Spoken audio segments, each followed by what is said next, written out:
Assalamualaikum warahmatullahi wabarakatuh.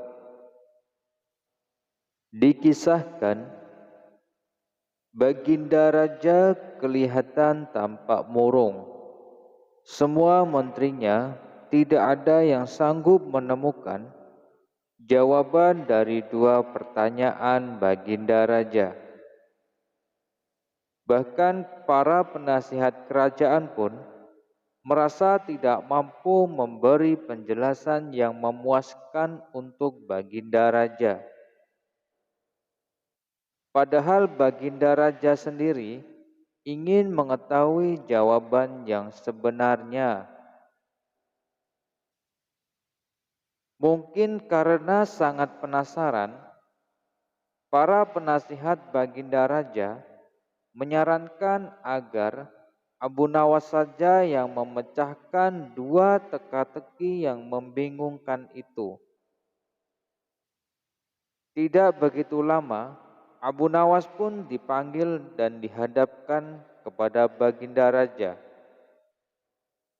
Baginda Raja pun mengatakan bahwa akhir-akhir ini ia sangat sulit tidur karena diganggu oleh keingintahuan menyikap dua rahasia alam.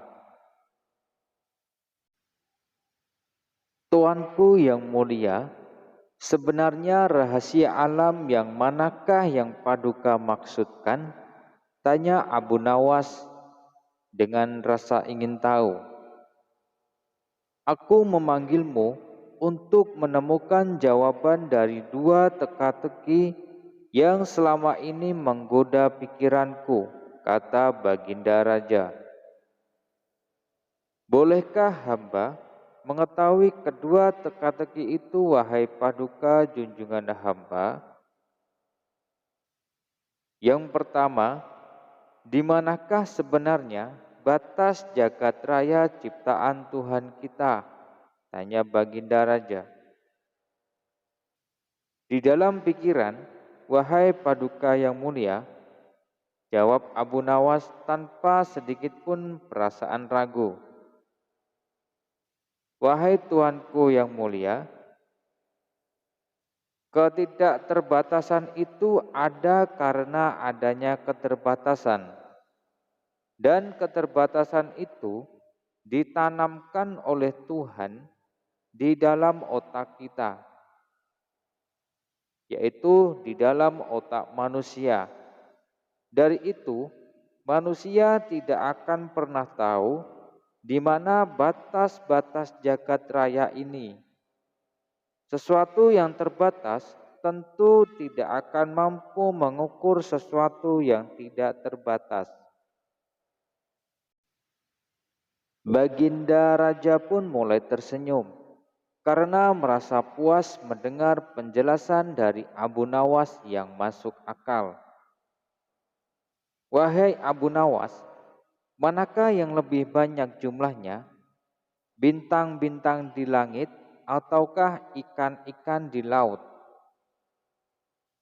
Ikan-ikan di laut, jawab Abu Nawas dengan singkat. Bagaimana kau bisa langsung memutuskan begitu?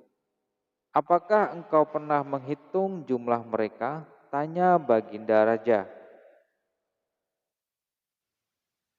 Paduka yang mulia, bukankah kita semua tahu bahwa ikan-ikan itu setiap hari ditangkapi dalam jumlah besar?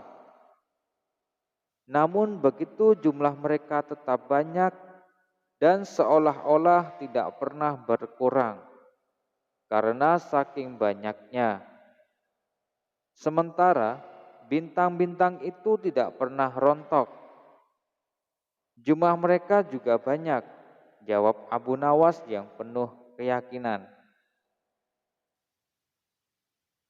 Seketika itu rasa penasaran yang selama ini menghantui Baginda Raja sirna tak berbekas. Baginda Raja memberi hadiah Abu Nawas dan istrinya berupa uang yang cukup banyak. Tidak seperti biasanya, pada suatu hari itu Baginda Raja tiba-tiba ingin menyamar menjadi rakyat biasa. Beliau ingin menyaksikan kehidupan di luar istana tanpa sepengetahuan siapapun agar lebih leluasa untuk bergerak. Baginda Raja mulai keluar istana dengan pakaian yang amat sederhana, layaknya seperti rakyat jelata. Di sebuah perkampungan, beliau melihat beberapa orang berkumpul. Setelah Baginda Raja mendekat, ternyata seorang ulama sedang menyampaikan kuliah tentang alam barzah. Tiba-tiba ada seseorang yang datang dan bergabung di situ. Ia pun bertanya kepada ulama tersebut, "Kami menyaksikan bahwa orang-orang kafir pada suatu waktu dan mengintip kuburnya. Akan tetapi kami tidak mendengar mereka berteriak dan tidak pula melihat penyiksaan-penyiksaan yang katanya sedang dialaminya.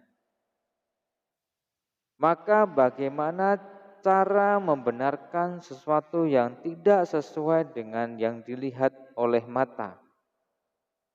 Ulama itu berpikir sejenak, kemudian ia berkata, "Untuk mengetahui yang demikian itu harus dengan panca indera yang lain. Ingatkah kamu dengan orang yang sedang tidur? Terkadang orang yang tidur bermimpi di mana di dalam tidurnya digigit ular, diganggu yang lainnya, dan lain sebagainya. Ia juga merasa sakit dan takut ketika itu, bahkan memekik dan berkeringat bercucuran pada keningnya. Ia merasakan hal semacam itu seperti ketika tidak tidur. Sedangkan engkau yang duduk di dekatnya menyaksikan keadaannya seolah-olah tidak ada apa-apa. Padahal apa yang dilihat serta dialaminya adalah dikelilingi ular-ular. Maka jika permasalahan mimpi yang remeh saja sudah tidak mampu mata lahir untuk melihatnya, mungkinkah engkau bisa melihat apa yang terjadi di alam barzah? Baginda Raja pun terkesan dengan penjelasan ulama itu. Baginda masih ikut mendengarkan kuliah itu. Dan kini ulama itu melanjutkan kuliahnya tentang alam akhirat. Dikatakan bahwa di surga tersedia hal-hal yang amat disukai oleh nafsu, termasuk benda-benda. Salah satu benda-benda itu adalah mahkota yang amat luar biasa indahnya. Tidak ada yang lebih indah dari barang-barang di surga, karena barang-barang itu tercipta dari cahaya. Saking indahnya, maka satu mahkota jauh lebih bagus dari dunia dan isinya. Baginda Raja makin terkesan. Kemudian beliau pulang kembali ke istana. Baginda Raja sudah tidak sabar ingin menguji kemampuan Abu Nawas. Abu Nawas pun dipanggil dan menghadap kepada Baginda Raja. "Aku menginginkan engkau sekarang juga berangkat ke surga, kemudian bawakan aku sebuah mahkota, yaitu mahkota surga yang katanya tercipta dari cahaya itu. Apakah engkau sanggup, Abu Nawas?" Sanggup Paduka yang mulia, kata Abu Nawas, langsung menyanggupi tugas yang mustahil dilaksanakan itu. Tetapi Baginda Raja harus menyanggupi pula satu syarat yang akan hamba ajukan. Sebutkan syarat itu, kata Baginda Raja.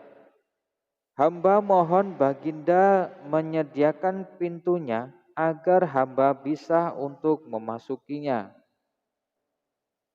Pintu apa? Tanya Baginda yang belum mengerti maksud dari Abu Nawas. Apa itu? Tanya Baginda. Pintu kiamat, wahai Paduka Raja. Masing-masing alam mempunyai pintu. Pintu alam dunia adalah liang peranakan ibu. Pintu alam barzah adalah kematian. Dan pintu alam akhirat adalah kiamat. Surga berada di alam akhirat. Bila Baginda masih tetap menghendaki hamba untuk mengambil sebuah mahkota di surga, maka dunia harus kiamat terlebih dahulu. Mendengar penjelasan Abu Nawas, Baginda Raja pun terdiam. Di sela-sela kebingungan, Baginda Raja Abu Nawas bertanya lagi, masihkah Baginda menginginkan mahkota dari surga? Baginda Raja tidak bisa menjawab. Beliau hanya bisa diam 1000 bahasa.